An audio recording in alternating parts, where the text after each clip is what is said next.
ఆయన కూడా ఒక ప్రకటన చేశాడు. సో ఇవన్నీ సార్ దీనికి సంబంధించినవి. సార్ బెంగాల్ అస్సాం ఏదైతే బంగ్లా టెన్షన్ ఏ క్షణాన్ని ఏం జరుగుతున్నదన్నది బంగ్లాదేశ్లో జరుగుతున్న పరిణామాలు. బంగ్లాదేశ్లో పరిస్థితి తొందరగా దిగజారిపోతూ ఉంది. ఇంకా ఇద్దరిని చంపేశారు. తర్వాత తాత్కాలిక నాయకుడిగా లేకపోతే అధ్యక్షుడిగా ఉన్న యూనస్ సరిపోవట్లేదు అనేది ఉంది. ఇదంతా ఒక ఎత్తు. దాని మీద బంగ్లాదేశ్ కూడా మన వాళ్ళకి అసంతృప్తి తెలిపింది, అదైంది. కానీ చాలా ఆసక్తికరంగా బెంగాల్ ఎన్నికలు, అస్సాం ఎన్నికలు 2026లో వచ్చే ఏడాది దాదాపు డిసెంబర్ ఇంకా అయిపోయింది కదా, ఉన్నాం మనం. ఈ సమయంలో అంటే ప్రధానమంత్రి మోదీ, అస్సాం ముఖ్యమంత్రి హిమంత బిస్వా శర్మ బంగ్లాదేశ్ చొరబాటుదారుల గురించి పదే మాట్లాడుతున్నారండి. మోదీ గారు అస్సాం వెళ్ళి కాంగ్రెస్ పార్టీ చొరబాటుదారులను ప్రోత్సహిస్తూ ఉంది, అస్సాంలోకి వచ్చిన వాళ్ళని పంపించబోగా చొరబాటుదారులను ప్రోత్సహించి వాళ్ళ ద్వారా ఎన్నికల్లో గెలవాలనుకుంటుంది. Congress is always for infiltrators from Bangladesh. Illegal infiltrators from Bangladesh మీద ఆధారపడి కాంగ్రెస్ రాజకీయాలు నడుపుతుంది అని మోదీ దాడి చేస్తే దాన్ని హిమంత బిస్వా శర్మ కూడా బలపరుస్తూ ఉన్నారు.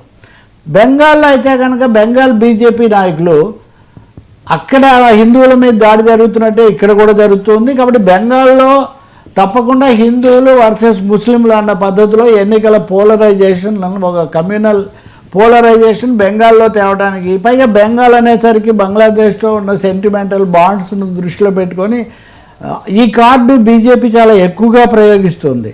సో నిజానికి బెంగాల్ అస్సాం మధ్యలోనే ఉద్రిక్తతలు ఉండేవి గతంలో. బెంగాలీలు మామూలు ఆక్రమించారని అస్సామీలు భావిస్తుండేవాళ్ళు. బీజేపీ ఎలక్షన్స్లో గెలవడం, వాళ్ళకి అస్సాంలో గెలవడం చాలా ముఖ్యం. బెంగాల్ గతసారి వస్తామని దెబ్బతిన్నారు, అప్పుడు ఈసారైనా తప్పకుండా రావాలి అనే దాంతో కమ్యూనల్ కార్డ్ అన్నది బెంగాల్లో అంతకంత కూడా పెరుగుతోంది.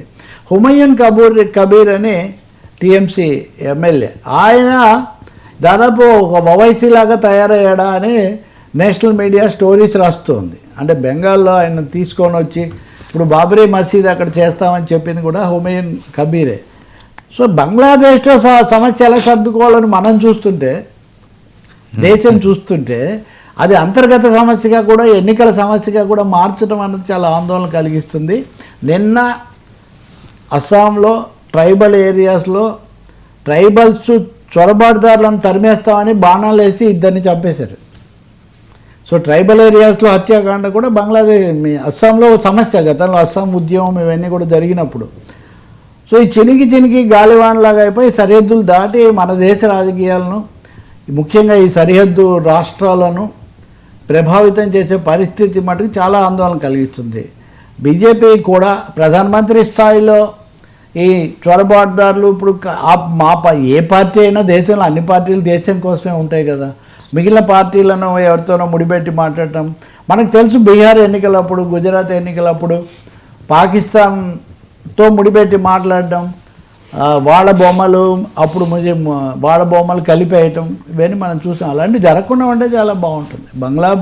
భారత్లో సాధారణ సంబంధాలు ఏర్పాటు చేసుకోవాలని మనం కోరుకోవాలి. యూనస్ కూడా ప్రకటన చేశాడు, ఫిబ్రవరి 12 ఎన్నికలు సక్రమంగా జరుగుతాయి, అవి జరుపుతామని. జరగాలని కోరుకోవాలి మనం. సార్ కోట్లు గోవిందా కోట్ల సమస్య కంటిన్యూ